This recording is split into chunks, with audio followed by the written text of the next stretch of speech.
एक बार शहर में सुबह सुबह घटना घटी। एक पत्नी अपने पति को लकड़ी से मार रही थी, चैला से मार रही थी। उधर से थानेदार गुजर रहा था, लेडी इंस्पेक्टर भी साथ में थी। बोली ये क्यों मार रही है, इसको रोको। वो तो बड़ी बुरी तरह से अपने पति को मारे जा रही थी, उसका घर था। वो स्त्री बोली कि तुम कौन होती हो? थानेदार, मेरे घर का मामला है, मेरा पति है, मैं चाहे जो करूँ, तुम कौन होते हो बीच में बोलने वाले? पति हाय हाय कर रहा था।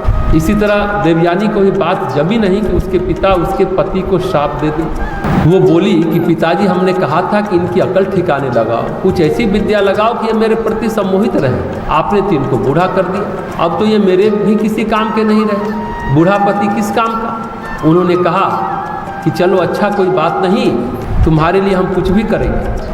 अच्छा, मैं अपने शाप वापस तो नहीं ले सकता, लेकिन कोई इनको अगर अपनी जवानी दे दे तो ये फिर से जवान हो जाएंगे।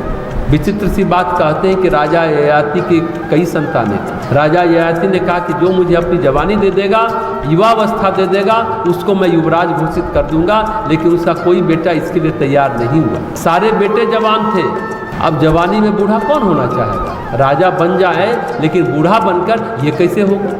ये सब नहीं। उनके सब बच्चे बोले कि पिताजी, हम अपनी जवानी नहीं दे सकते, आप जवान हो जाओ और हम बूढ़े हो जाएं, ये कैसे हो जाएगा? इसलिए ये जवानी आपको नहीं देंगे। शुक्राचार्य ने कहा कि भाई अब तो मेरे बस में भी नहीं है। लेकिन उनके सबसे छोटे बेटे पुरु ने, जिसके नाम पर बाद में कुरुवंश हुआ, उन्होंने कहा कि मैं देता हूँ अपनी जवानी और इसके लिए मुझे आपका राज्य नहीं चाहिए, आपका सिंहासन नहीं चाहिए, लेकिन आपकी अतृप्ति देखकर, आपकी दाह देख करके, आपका जलन देख करके, आपकी पीड़ा देख करके मैं अपनी जवानी आपको देता हूँ। शुक्राचार्य ने कहा कि ये कैसा मेरा नाती है जो अपनी जवानी दे रहा है? उन्होंने पुरु से पूछा कि तुम अपनी जवानी क्यों दे रहे हो? काम रूपी शत्रु का हनन करने वाला शम, काम रूपी शत्रु को मिटाने वाला शम, साधक की पहली संपत्ति सम। उन्होंने कहा कि जो जवानी, जो युवावस्था पिता को तृप्ति नहीं दे पाई, बरसों बरसों तक वही सुख भोगते हुए भी जो तृप्त नहीं हो पाए, बरसों के अनुभव के बाद भी उनको बोध नहीं हो पाया, आज भी वो पीड़ित है, परेशान है और कामनाओं की आग में जल रहे हैं। वो कामनाएं, वो यौवन मुझे कैसे तृप्ति दे?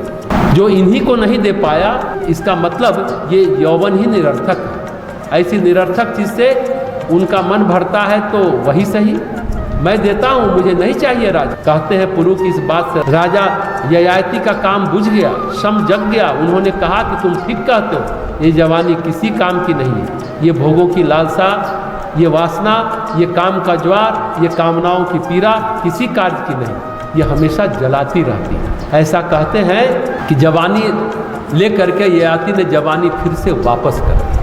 कामनाएं तो कभी मिटती नहीं और भरत तो सर्वथा निष्काम थे। लेकिन परिस्थितियां कहती है राजपद पर बैठो, परिस्थितियां कहती है आप राजा बनो, परिस्थितियां कहती है कि राज विहीन राज्य नहीं हो सकता, पड़ोसी राज्य आक्रमण कर देंगे। लेकिन भरत के मन में न कामनाएं अंकुरित हुई और न ही लालसा अंकुरित हुई। कैकेयी के अनेकों प्रयास, मंथरा के अनेकों प्रयास विफल हुए और उन्हें मंथरा पर गुस्सा भी नहीं आया। गोस्वामी जी ने लिखा है कि जब शत्रुघ्न को गुस्सा आई कि इस मंथरा के कारण हमारे कुल में कलह हुई और मंथरा को उन्होंने पीड़ित किया, प्रताड़ित किया, सुनी रिपुहुन लखी नख सिख खोटी, लगे घसीटन धरी धरी झोटी, शत्रुघ्न मंथरा की चोटी पकड़कर खींचने लगे।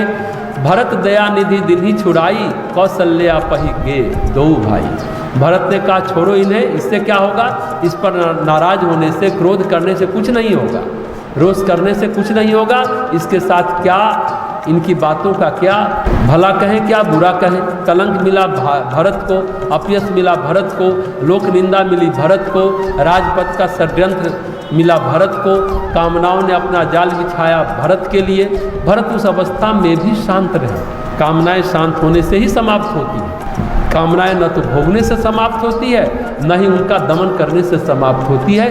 प्रायः लोग कामनाओं का दमन करते हैं और दमन की हुई चीज़ें दुगुने वेग से उभरती हैं। फ्रायड ने जो अब पूरी थ्योरी बनाई साइको एनालिसिस की, उसने बताया कि सारी मनोविकृतियाँ दमित काम है।